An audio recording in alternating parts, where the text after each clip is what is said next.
Item ಯಾವುದೇ ಇರಲಿ try ಮಾಡಿ ಆಚಿ ಚಿಕನ್ ಮಸಾಲಾ. ನಮ್ಮ ಮೆಟ್ರೋ ಪ್ರಯಾಣಿಕರಿಗೆ ಗುಡ್ ನ್ಯೂಸ್ ಅಂತಾನೆ ಹೇಳಬಹುದು. ಪಿಂಕ್ ಲೈನ್ಗೆ ಬಂತು ಮೂರನೇ ಡ್ರೈವರ್ಲೆಸ್ ರೈಲು. ಕೊತ್ತನೂರು ಡಿಪೋನ ತಲುಪಿದೆ ಹೊಸ ರೈಲು. ಕಾಳೇನ ಅಗ್ರಹಾರ ಟು ನಾಗವಾರಕ್ಕೆ ಸಂಪರ್ಕವನ್ನು ಕಲ್ಪಿಸುತ್ತೆ ಈ ಟ್ರೈನು. ವಾಣಿಜ್ಯ ಸಂಚಾರವನ್ನು ಆರಂಭಿಸಲು ಬಿಎಂಆರ್ಸಿಎಲ್ನಿಂದ ಈಗಾಗಲೇ ಎಲ್ಲ ರೀತಿಯ ಸಿದ್ಧತೆಯನ್ನು ಮಾಡಿಕೊಳ್ಳಲಾಗಿದೆ. ಬಿಎಂಆರ್ಸಿಎಲ್ನಿಂದ 23 ಡ್ರೈವರ್ಲೆಸ್ ರೈಲುಗಳಿಗೆ ಆರ್ಡರ್ ಕೂಡ ಮಾಡಲಾಗಿದೆ. ಬಿಎಂಆರ್ಸಿಎಲ್ನಿಂದ ಬಂದಿರೋ ಮೊದಲ ಡ್ರೈವರ್ಲೆಸ್ ರೈಲಿನ ಟೆಸ್ಟಿಂಗ್ ಈಗಾಗಲೇ ಆರಂಭ ಆಗಿದೆ.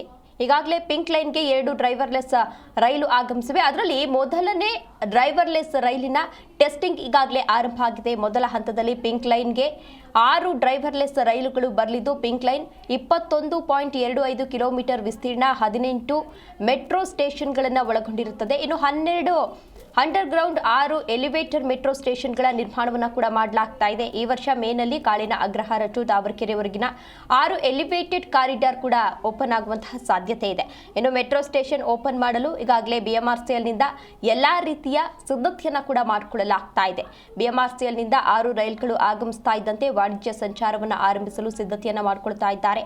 ಉಳಿದ 13.76 ಕಿಲೋಮೀಟರ್ ವಿಸ್ತೀರ್ಣದ 12 ಅಂಡರ್ಗ್ರೌಂಡ್ ಕಾಮಗಾರಿ ನಡೀತಾ ಇದ್ದು, ಮುಕ್ತಾಯದ ಬಳಿಕ ಈ ವರ್ಷದ ಅಂತ್ಯಕ್ಕೆ ಪೂರ್ತಿ ಮಾರ್ಗ ಓಪನ್ಗೆ ಚಿಂತನೆಯನ್ನು ನಡೆಸಲಾಗ್ತಾ ಇದೆ.